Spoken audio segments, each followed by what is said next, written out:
Yes. Opo, bakit sa palagay ninyo, that was 2023, bakit po sa palagay ninyo ngayon lang, um, nagkaroon ng, ganitong, ano 'no, plano na 'yun, sampahan na siya ng impeachment complaint.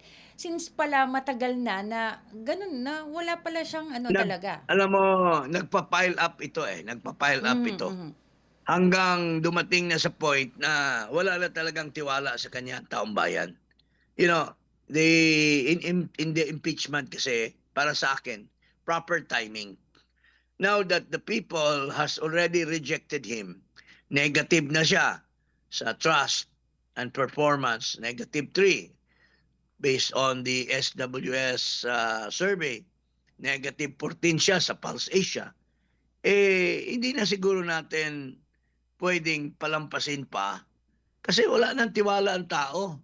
And nagpapasasa pa rin siya, gumagastos pa rin ng pera ng bayan at nadiskubre natin na kasabwat pala siya sa mga flood control scam na ito.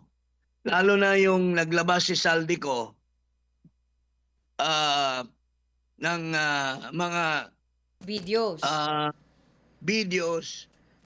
Pero ako, alam mo ba, Vic, si Saldico hindi iba sa akin yan eh. Si Martin Romualdez at saka si Saldico, mga kumpare kong buo yan. Ninong Mm. yan ng mga, ninong yan ng eldest son ko sa Hmm. kasal. We're Mhm. close. Pero magkaiba ang landas namin. Pero time to time, kinikwento ni Saldico ang mga development. And in fact, on one occasion, sinasabi ni Saldico na, pare, my days are numbered. Mukhang bibirahin na ako ni Lisa at ni Sandro dahil Hmm. kulang daw yung binibigay ko sa kanila. Meron gano'n silang statement sa inyo? When Oo, was noon pa that? yung mga Kailan yun, Kong? mga early this year or late last year. Ah, oh. Oh, Eh, okay. so, So, anong sabi niya? ano, Ano pong sabi pa niya?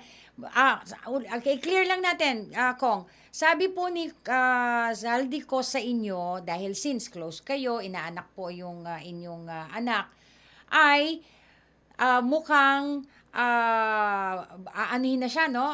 Titirahin na siya dahil kulang na daw po ang ibinibigay niya. Tama po oh, ba?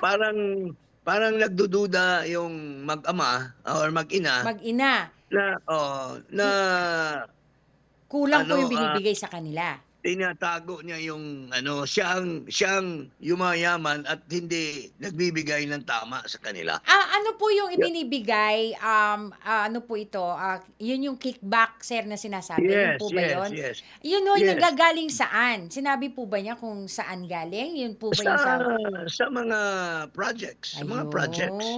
So, Oo, confirm pala po yun. kasi siya ang naglalatag sa mga insertions eh. And Pati po si Unang Ginang, alam ito? well, na-mention niya yung pangalan noon.